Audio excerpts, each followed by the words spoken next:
Hi, Abhinav Sundar Mukundanunni അസോസിയേറ്റ്സിന് ശേഷം സംവിധാനം ചെയ്ത മോളിവുഡ് ടൈംസ് OTT ഇറങ്ങിയിട്ടുണ്ട്. അപ്പോൾ അത് കണ്ടു, തിയേറ്ററിൽ കാണാൻ സാധിച്ചില്ല. മുകുന്ദനുണ്ണി അസോസിയേറ്റ്സ് നമുക്ക് അറിയാം, എല്ലാ തിയേറ്ററിലായിട്ടും OTT-ലായിട്ടും നമ്മൾ കണ്ടിട്ടുണ്ട്. അതിൻ്റെ ഒരു ഡിഫറെൻറ്റ് മേക്കിംഗ് ആയിരുന്നു, ആ സ്റ്റോറി ടെല്ലിംഗ് ആയാലും നരേഷൻ ആയാലും ഒരു ഗ്രേ ഷെയ്ഡ് ആയിട്ടുള്ള ഒരു നായക കഥാപാത്രം എല്ലാം നമ്മൾ ഒരു വ്യത്യസ്തമായിട്ടുള്ള ഒരു ട്രീറ്റ്മെൻ്റ് ആയിരുന്നു. അതിൻ്റെ ഒരു എക്സ്റ്റൻഷൻ അല്ല, ആ ഒരു ട്രീറ്റ്മെൻറ്റ് പോലെ തന്നെ എടുക്കാൻ ശ്രമിച്ചിരിക്കുന്ന ഒരു പടമാണ് മോളിവുഡ് ടൈംസ്. ഞാനത് പറയാൻ കാരണം ഏകദേശം ഒരു സിമിലാരിറ്റീസ് ചില ക്യാരക്ടേഴ്സൊക്കെ തമ്മിലുണ്ട്.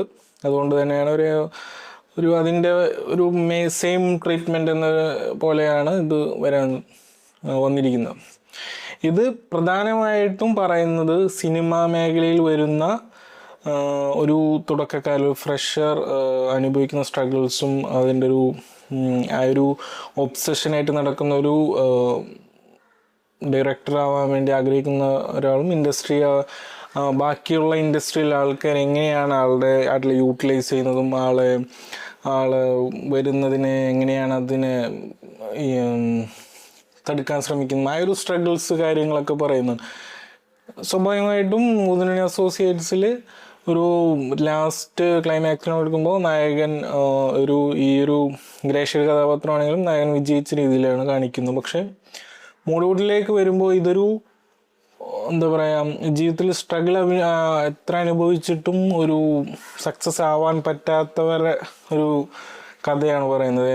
സ്ട്രഗിൾസ് വരും, പിന്നീട് ഓക്കെ ആയെന്ന് തോന്നുന്നു, പിന്നീട് അടുത്തൊരു സ്ട്രഗിള്, അങ്ങനെ എന്താ പറയുക, ഒരു സക്സസ് ഇതുവരെയും ഒരു സക്സസ് എന്നൊരു ഡെസ്റ്റിനിലേക്ക് എത്താൻ പറ്റാത്ത ഒരു നായക കഥാപാത്രം. എന്നാൽ ഒന്നും വിട്ടുകൊടുക്കാതെ വീണ്ടും വീണ്ടും പരിശ്രമിച്ചുകൊണ്ടിരിക്കുന്ന ഒരു നായക കഥാപാത്രമാണ് വിനീത് മാധവൻ എന്ന് പറയുന്ന ഒരു കഥാപാത്രത്തെയാണ് നെസ്ലിനിൽ അഭിനയിച്ചിരിക്കുന്നത്.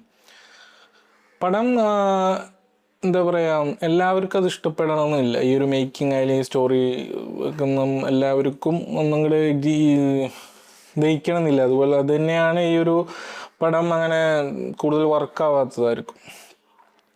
എന്നാൽ ഈ ഒരു ട്രീറ്റ്മെൻറ്റ് നമ്മൾ ഇഷ്ടപ്പെട്ട് കാണുകയാണെങ്കിൽ ഇതൊരു നല്ലൊരു സിനിമയായിട്ട് നമുക്ക് തോന്നും.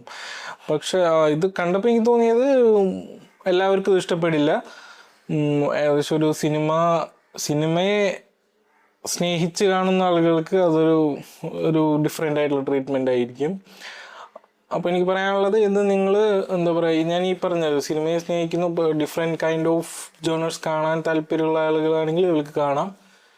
നിങ്ങൾ കണ്ടു നോക്കുമ്പോൾ നിങ്ങൾ എല്ലാ ഡിഫറെൻറ്റ് ജോണേഴ്സും നമ്മൾ പരിചയപ്പെടണം. എന്നാലാണ് നമുക്ക് ആസ്വാദനത്തിൻ്റെ പല തലങ്ങളിലേക്ക് നമുക്ക് എത്തിച്ചേരാൻ പറ്റുള്ളൂ. അപ്പോൾ ആ രീതിയിൽ നോക്കിയാൽ ഇത് കണ്ടിരിക്കാൻ പറ്റിയ പടമാണ്. ചില സ്ഥലത്തൊക്കെ നമുക്ക് ലാഗ് പോലെ തോന്നുമെങ്കിലും പക്ഷെ ആ ഒരു മൂഡിൽ കണ്ടിരിക്കാം, വൺ ടൈം കാണാൻ പറ്റിയൊരു നല്ലൊരു പടമാണ് മോളിവുഡ് ടൈംസ്. ഞാൻ ഇപ്പോഴും പറയുന്നു, അത് എല്ലാവർക്കും വർക്കാവണമെന്നില്ല. ഓക്കെ, അപ്പോൾ നല്ലൊരു അറ്റംപ്റ്റ് ആയിരുന്നു, അഭിനവിൻ്റെ നല്ലൊരു അറ്റംപ്റ്റ് ആയിരുന്നു.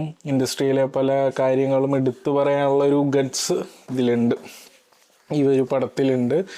സ്വാഭാവികമായിട്ട് എനിക്ക് തോന്നുന്നു ഈ റിലീസിന് ശേഷം ഉണ്ടായ പ്രശ്നങ്ങളൊക്കെ അത് കാരണമായിരിക്കാം എന്ന് തോന്നുന്നു. ചില സെൻസർ ഇഷ്യൂസൊക്കെ ഉണ്ടായിരുന്നു. അത് തിയേറ്ററിൽ എങ്ങനെയാണ് അത് മ്യൂട്ട് ചെയ്ത് കാണിച്ചിരിക്കുന്നതെന്നൊന്നും നമുക്കറിയില്ല. പിന്നെ ഇത് ഒതുക്കാൻ ചാൻസ് ഉള്ളൊരു പടം തന്നെയായിരുന്നു. അതുകൊണ്ട് തന്നെ സ്വാഭാവികമായിട്ടും ഒതുക്കിയെന്ന് തോന്നുന്നു.